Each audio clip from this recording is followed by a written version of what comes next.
Hmm. So if the transplant docs buy in to the data, to the concept of AlloSure and the data, and they feel like it's valuable, do they then start ordering the test, and then the administrative people try to work out the logistics and smooth out the process for you, work out the kinks? Well, that's sort of like step two. Step one is to have what are the logistics. I mean, when we sometime back, dealt with doing DSAs on an ongoing basis, the DSAs were done at our center, and there's all sorts of things you don't think of ahead of time, like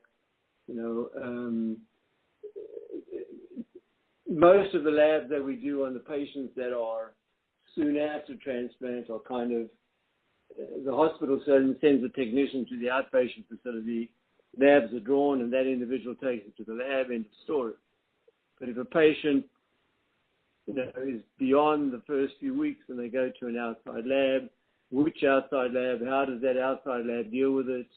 Even if it's the hospital lab, how does the hospital lab deal with it? So it's that kind of thing.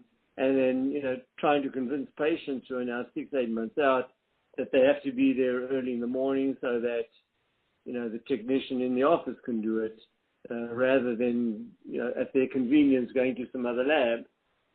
It's all of these logistic details, that come into play. And, when you're dealing with the hospital and you're dealing with a transplant unit, which is part hospital, part not, then these are the logistics you have to deal with and sort out. Mm-hmm. Okay. All right. I'm curious if you've heard of any other competing cell-free DNA products.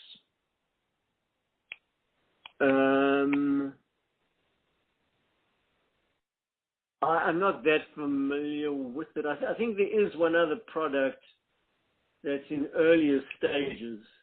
I'm sort of more familiar with the AlloSure. I see. Okay. All right. So, I'm curious, what would it take to start ordering AlloSure for your patients?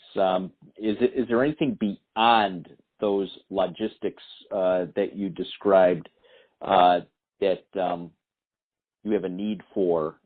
Any support services or any additional clinical data? Yeah, I mean, I think in terms of, of the data itself, I think there's fairly convincing evidence that it's worth going this route. I mean, there's been some good reports, by people that are, that have done the initial testing here, and I think that's fairly convincing, and I think it's worth, it's worth a try. I think the issues that we're dealing with are, as I said, these are not AlloSure issues. These are issues that have taken us a bit of time to iron out for other procedures as well. The main thing being, where does this get done? At what part of the game do you farm it out to someone else? How does the someone else deal with it? So, these, when there's other burning issues ongoing, this tends to take more of a back bench. So I think this will all work itself out. It's just it's a matter of time. Yeah. Do you think that AlloSure would be more appropriate for certain subsets of patients or for all comers? Well, I think it's probably